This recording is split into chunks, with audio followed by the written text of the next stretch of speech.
본문은 4절, 4절밖에 되지 않는 매우 짧은 내용이지만 크게 두 개의 단락으로 나눠볼 수 있습니다. 하나는 1절에서 3절까지로 죄인에게 행해지는 형벌에 관한 내용이고, 다른 하나는 4절 한 절로 곡식을 떠는 소를 어떻게 대우할 것인가에 관한 내용입니다.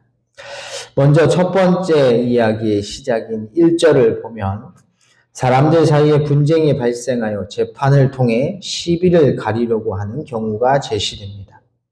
이 경우 재판장은 진실된 증거와 증인을 바탕으로 판결을 내려 죄인과 의인을 구별합니다. 재판장은 그들을 재판하여 의인은 의롭다 하고 악인은 정죄할 것이며, 그리고 이어지는 2절을 보면 만약 죄인에게 내려질 형벌이 태형일 경우를 가정합니다.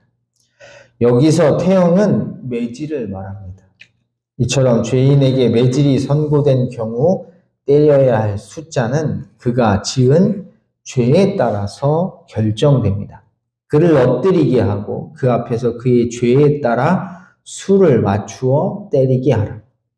이 말의 의미는 그가 지은 죄보다 더 많은 매를 때려서는 안 된다는 것입니다. 쉽게 말해 형벌은 지은 죄에 상응하여 부과되어야 한다는 것으로서 남에게 행한 만큼만 처벌받도록 하는 것입니다. 실제로 이어지는 3절을 보면 최대로 때릴 수 있는 매의 숫자는 40대로 한정됩니다. 다시 말해 태형은 결코 최대 40대를 넘을 수 없다는 것입니다. 40까지는 때리려니와 그것을 넘기지는 못할지니. 우리가 주목해야 하는 것은 왜 그렇게 한계를 정했는가 하는 이유입니다. 그 이유는 3절에 나오는데 이렇습니다. 만일 그것을 넘겨 매를 지나치게 때리면 네가 네 형제를 경히 여기는 것이 될까 하노라. 이유가 무엇입니까? 40대 이상을 때리는 것은 그를 경히 여기는 것이 되기 때문입니다. 여기서 경히 여기다라고 번역된 이 경히라는 단어는 멸시하다라는 뜻인데, 따라서 그가 아무리 죄를 지었다 할지라도 결코 그 존재 자체를 멸시하고 가볍게 여길 만한 근거는 되지 못한다는 것입니다. 참으로 놀라운 내용이 아닐 수 없죠. 왜냐하면 이 조항은 궁극적으로 죄를 저지른 죄인이라 할지라도 한 인간으로서 그의 존엄성을 보호해야 할 대상으로 보고 있는 것이기 때문입니다. 그리고 이는 신명기 15장 1절과 2절에 나오는 빚을 면제해 주는 것과 같은 취지라 할 수 있습니다. 매 7년 끝에는 면제하라. 면제의 규례는 이러하니라. 그의 이웃에게 꾸어준 모든 체주는 그것을 면제하고 그의 이웃에게나 그 형제에게 독촉하지 말지니 이는 여호와를 위하여 면제를 선포하였음이라. 7번째 해가 도래하면 아직 꾸어준 돈을 다 받지 못했다고 할지라도 남은 빚을 다 청산해 줘야 한다는 것입니다. 이는 돈이 결코 채무자를 영원히 억압할 수 없다는 것을 분명하게 보여주는 것이죠. 15장 12절 이하에서도 보다 분명하게 드러납니다. 내 동족 히브리 남자나 히브리 여자가 내게 팔렸다 하자 만일 6해 동안 너를 섬겼거든 7째 해에 너는 그를 놓아 자유롭게 할 것이요. 빌린 돈을 갚지 못해 종으로 팔려왔다고 할지라도 7년째가 되면 주인은 그를 반드시 종에서 해방시켜줘야 합니다. 심지어 그를 놓아줄 때 주인은 그가 다시 시작할 수 있도록 도와주기까지 해야 하죠.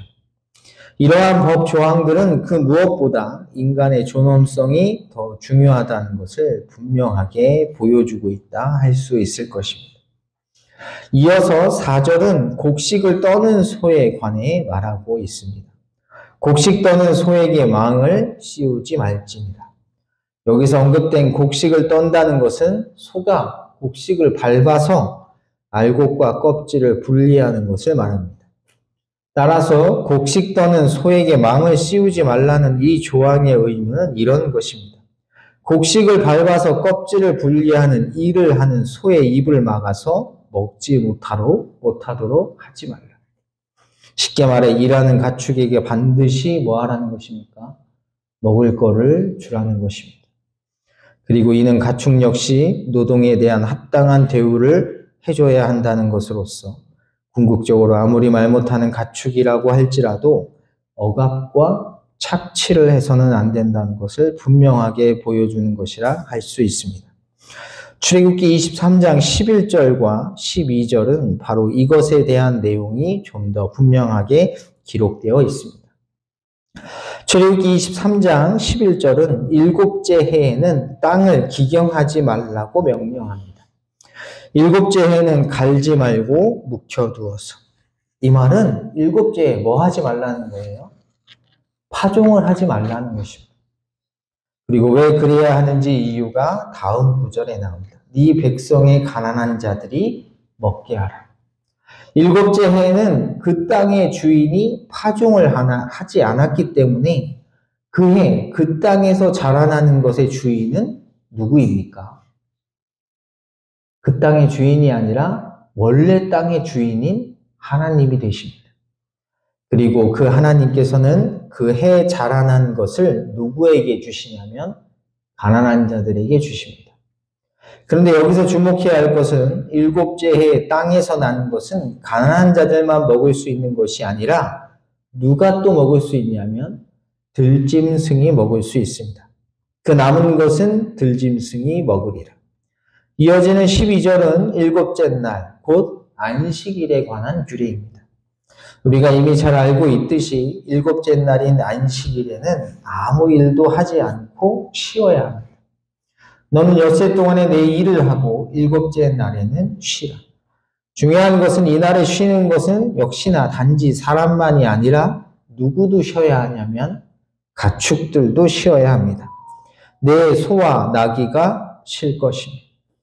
이는 신명기 5장 14절에도 분명하게 나타납니다. 일곱째 날은 내 하나님 여호와의 안식일인즉 너나 내 아들이나 내 딸이나 내 남종이나 내 여종이나 내 소나 내 낙이나 내 모든 가축이나 내 문 안에 유하는 객이라도 아무 일도 하지 못하게 하고 내 남종이나 내 여종에게 너같이 안식하게 할지니라. 중요한 것은 신명기 5장은 뭐에 대한 내용입니까? 십계명입니다. 따라서 하나님께서 주신 십계명에도 가축도 쉬어야 한다고 분명하게 명시되어 있는 것입니다. 이는 그만큼 가축과 들짐승에 관한 보호가 중요하다는 것을 알 수 있습니다. 그렇다고 짐승이 사람과 같은 위치에 있다고 오해해서는 안 됩니다. 그렇다면 왜 가축의 생명을 이렇게 중요하게 여기는 것일까? 이에 대한 답은 창세기 2장 15절에서 찾을 수 있습니다. 창세기 2장 15절은 이렇습니다. 여호와 하나님이 그 사람을 이끌어 에덴 동산에 두어 그것을 경작하게 하며 지키게 하시고. 여기서 지키다라고 번역된 단어는 보호하다, 보존하다라는 뜻입니다. 따라서 하나님께서는 사람으로 하여금 하나님께서 창조하신 세상과 만물을 하나님께서 창조하신 그대로 잘 보호하고 보존해야 할 책임과 의무가 있다는 것입니다. 이처럼 하나님께서는 인간의 존엄성을 중시할 뿐만 아니라 가축이나 들짐승이라 할지라도 그 생명을 소중하게 여기십니다. 설교를 준비하면서 떠오른 생각이 있는데 뭐냐면 남이 나에게 잘못하면 보통 다 어떻게 하시나요? 다 이해하고 참고 품으시나요? 받은 대로 돌려주면 잘하는 거예요. 보통 어떻게 하죠? 받은 것보다 더 돌려주죠. 오늘 1절부터 3절은 그렇게 적용하시면 될 것 같고, 가축과 들짐승에 관한 것은 강호순이 생각났어요. 가축의 생명을 존중하지 않으면 사람의 생명은 당연히 존중하지 못합니다. 살인자로 가는 첫 번째 단계가 그거래요. 가축으로 실험한다고 하죠. 사람을 죽이는 연습. 우리에게 있는 말 못하는 가축이라도 늘 생명을 소중히 여기시는 여러분 모두가 되었으면 좋겠습니다. 기도하겠습니다. 하나님 감사합니다. 오늘도 이 새벽